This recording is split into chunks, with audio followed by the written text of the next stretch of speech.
The Free State Asbestos roof audit contract amounting to 255 million rand for low-cost housing has been characterized as a heist on the Free State Department coffers. Testifying before the state capture inquiry, former Free State Economic Development MEC Mxolisi Dukwana says that there was no need for millions to be spent on auditing municipal houses with the asbestos roofing, as local ward councillors could have been tasked to collect this information at no cost at all. Now, earlier this year, the public protector found that the Diamond Hill Blackhead consulting joint venture, which was awarded the audit contract, was riddled with the procurement irregularities. We now cross to our reporter, Cindy Siwa, who joins us live from Parktown, Johannesburg, at the State Capture Commission of Inquiry. Cindy Siwa, a very good morning to you. The asbestos heist, this is what Dukwana has referred to this report as, calling it a brazen act of corruption. Talk us through exactly what he had to say about this project.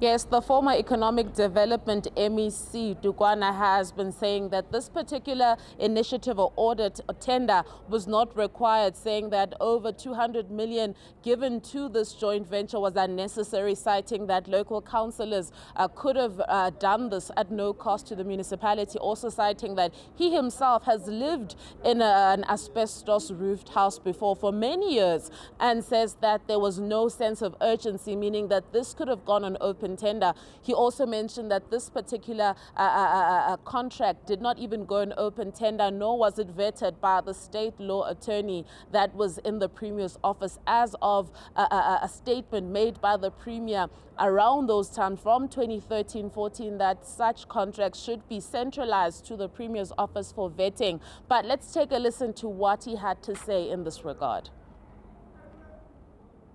The person comes with an unsolicited bid. You don't have, it was not budgeted for. And the person says to you, appoint me, I take the risk. I take the risk away from you as government. And let me perform this. But when you appoint the person who came to you with all this, you then point out how you would pay him or that person, even before they commence. You sign the letter on the 2nd of December. The commencement is the 1st of December. And then you say, I'll pay you from the 1st of December. I'll pay you this amount of money. And it's not just any amount, Chairperson.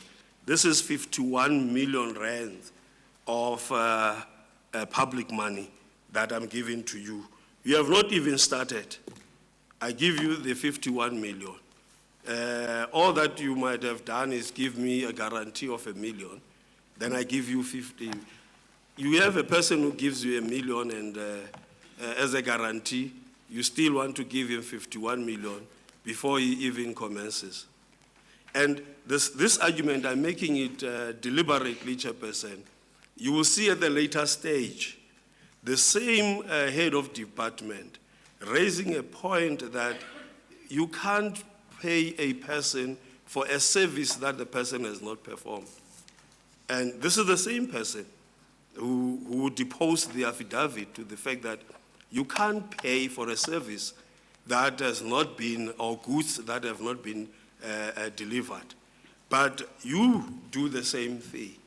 And so I'm just saying there is a lot that is not right with this project.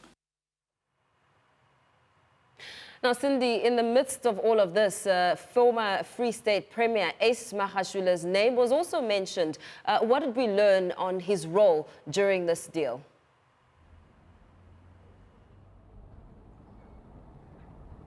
So what Mr. Dukwana has been saying is that this particular contract, even the way, the manner in which it was concluded by officials, the heist in which he worded it as, was at the behest of the Premier, saying that the Premier was behind this particular contract as well as various others. So as we return now, we're going to continue to hear or him fleshing out what other irregularities he sees were an issue with this particular contract. But we know that just before we went to the break, he was also mentioning mentioning that the contract in itself, besides the fact that it didn't go on open tender, that there were procurement issues even in signing it, like the bite that we'll just listen to, payments that were done before work was started, as well as the fact that a 5-page proposal is not warranted enough for over 200 million to be awarded to anyone.